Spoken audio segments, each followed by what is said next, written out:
Assalamualaikum warahmatullahi wabarakatuh. Saya Vanessa Lutfi Anggraini dari Prodi Perencanaan Wilayah dan Kota Universitas Jember dengan NIM 2019 1050 1010 akan menerangkan terkait proses georeferencing peta.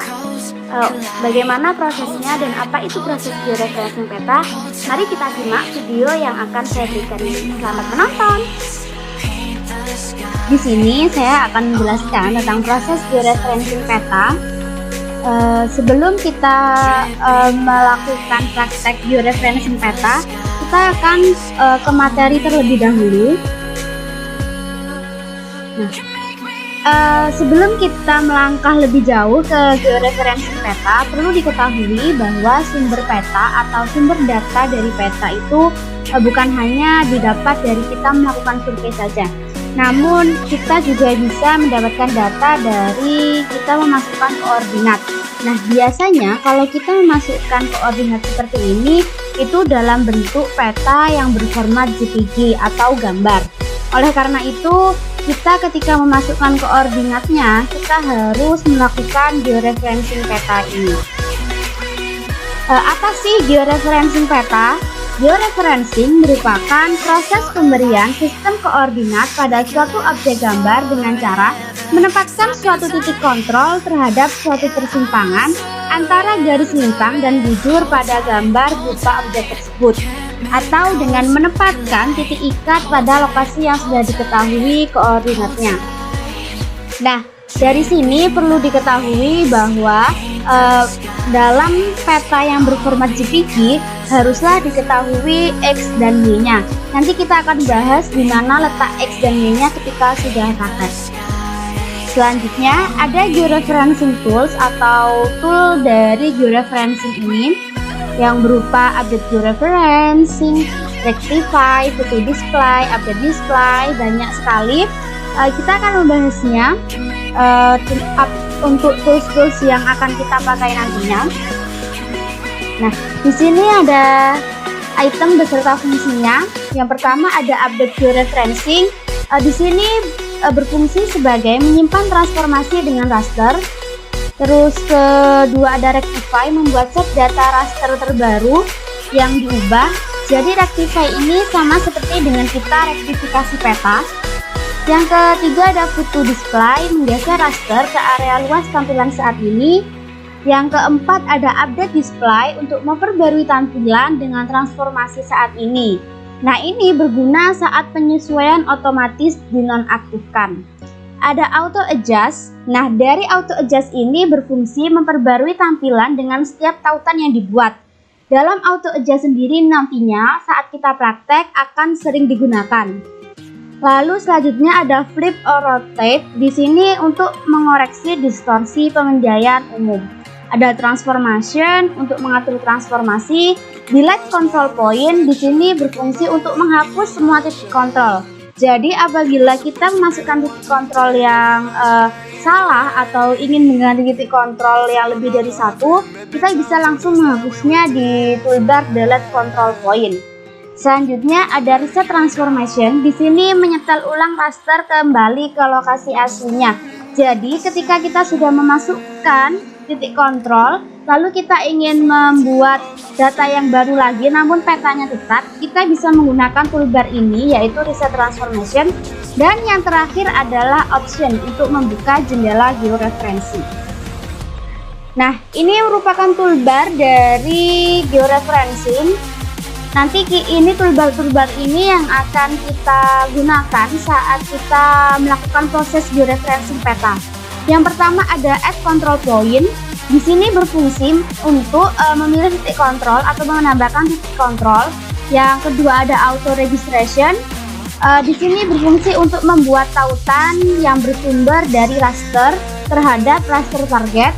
Yang ketiga ada select link. Di sini untuk memilih dan menyorot tautan di dalam tampilan. Yang selanjutnya ada viewer, membuka jendela penampil. Dan selanjutnya ada view link table. Di view link table ini juga penting saat kita melakukan georeferencing peta. Selanjutnya ada rotate, ada shift, dan ada scale. Nah, setelah kita membahas tentang tools-toolsnya, kita akan membahas tentang penyimpanan atau transformasi ketika kita melakukan georeferencing tersebut. Di transformasi sini ada pertama zero order polynomial. Zero order polynomial atau polynomial order 0 digunakan untuk menggeser data yang telah dibuat. Nah, biasanya digunakan ketika kita sudah memiliki georeferensi sebelumnya, tetapi kita akan ada perubahan kecil untuk mengatur data yang lebih baik. Dalam zero order polynomial dibutuhkan hanya satu titik kontrol. Ada kiat khusus ketika kita menggunakan zero order polynomial, yaitu kita membuat titik kontrol, beberapa titik kontrol. Nah, nanti selanjutnya akan kita pilih mana yang paling akurat untuk melakukan polynomial order 0 ini. Nah, selanjutnya ada first order polynomial. First order polynomial adalah transformasi polynomial order pertama. Nah, first order polynomial ini yang paling umum digunakan ketika kita melakukan update georeference. Mengapa kita menggunakan first order polynomial ini? Dikarenakan transformasi order pertama ini berfungsi untuk menggeser, menskalakan, dan memutar set data raster. Jadi first order polynomial ini nantinya akan menghasilkan garis lurus pada dataset raster yang dipetakan sebagai garis lurus dalam dataset raster yang melengkung. Dengan demikian, kotak dan persegi panjang pada kumpulan data raster akan diubah menjadi jajar genjang dari penskalaan arbiter dan orientasi sudut. Nah, biasanya dalam first order polynomial ini kita bisa menemukan parameter untuk menentukan bagaimana baris dan kolom raster berubah menjadi koordinat peta. Selanjutnya ada adjust. Adjust di sini merupakan transformasi penyesuaian pengoptimalan LSF global dan akurasi lokal. Jadi di adjust ini nantinya akan dibangun di atas algoritma yang menggabungkan transformasi polinomial dan teknik interpolasi jaringan tak beraturan triangulasi atau TIN. Jadi di adjust ini dia membutuhkan minimal 3 titik kontrol untuk membuatnya agar bisa bertransformasi. Selanjutnya ada projective transformation. Transformasi projektif atau transformasi proyektif dapat membengkokkan garis sehingga tetap lurus. Jadi pada projective transformation ini dia berguna ketika ada citra miring, peta terpindai, atau beberapa produk seperti citra Landsat dan digital globe yang miring nantinya dia akan membentuk garis lurus. Apabila peta itu bengkok, maka dia bisa tetap lurus di sini.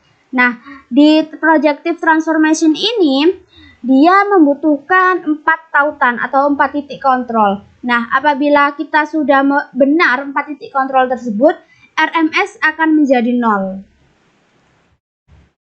Nah, selanjutnya ada spline. Transformasi spline ini adalah metode terpal karet yang sebenarnya dapat mengoptimalkan akurasi lokal tetapi tidak untuk akurasi global.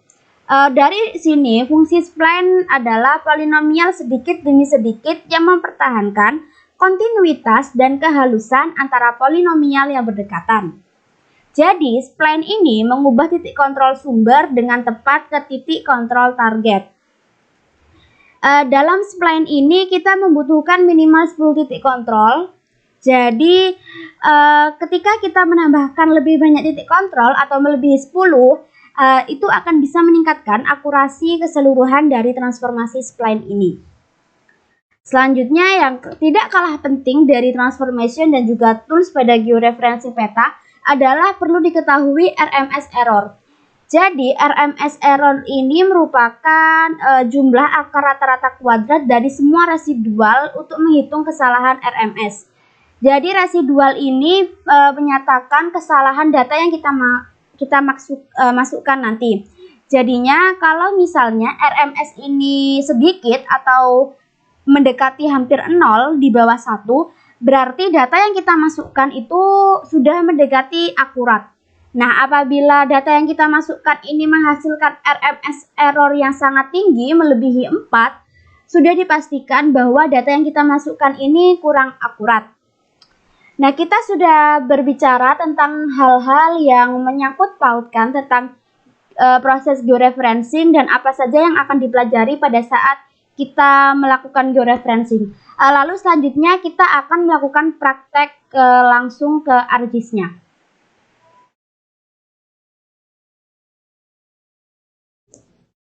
Nah, kita langsung praktek ArcGIS. Nah, ini tadi sudah saya drag di sini peta dari peta rencana jaringan jalan Kabupaten Sidoarjo. Cara memasukkannya sama, kita ke katalog lalu kita drag dari katalog ke sini. Nah, perlu diketahui bahwa proses georeferencing itu tidak lepas dari adanya koordinat X dan Y. Koordinat X dan Y bisa dilihat dari pinggir-pinggir layout peta ini. Kalau yang di atas dan di bawah ini merupakan koordinat X dan yang di samping kiri kanan ini merupakan koordinat dari Y. Oke, kita masuk ke proses georeferencing. Yang pertama, kita akan mematikan auto adjust di sini. Mengapa auto adjust di sini harus dimatikan? Karena apabila kita memasukkan titik kontrol yang pertama, maka titik kontrol yang semuanya ini tidak akan mengikuti titik kontrol yang pertama. Mengapa kok tidak boleh mengikuti titik kontrol yang pertama? Dikarenakan dari titik kontrol di sini itu mempunyai titik koordinat yang beda-beda, tidak sama seperti titik kontrol yang pertama. Oleh karena itu haruslah dimatikan. Auto adjust sudah mati, kita akan menambahkan titik kontrol yang pertama. Kita zoom. Kita tambahkan. Kita klik kiri kanan, kita input X dan Y-nya. Titik kontrol pertama ini adalah 705.000 dan yang Y-nya 91900. 4 kali nolnya ya. Perlu diketahui bahwa X dan Y ini didapatkan dari data yang di peta tadi.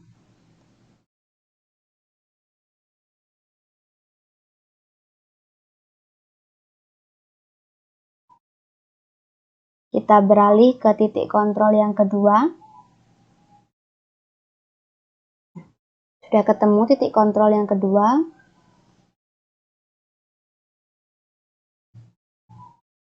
Kita zoom lagi.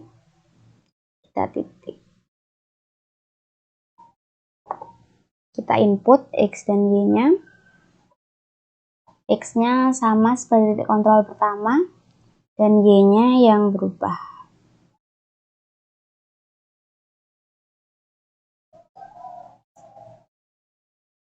Kita oke.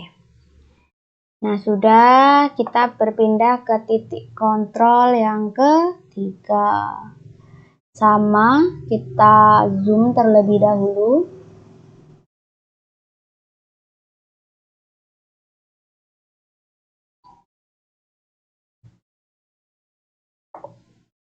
Kita input. Di titik yang ketiga ini X-nya 665.000 dan Y-nya 916.000. Kita oke. Kita beralih ke yang keempat. Yang terakhir ya.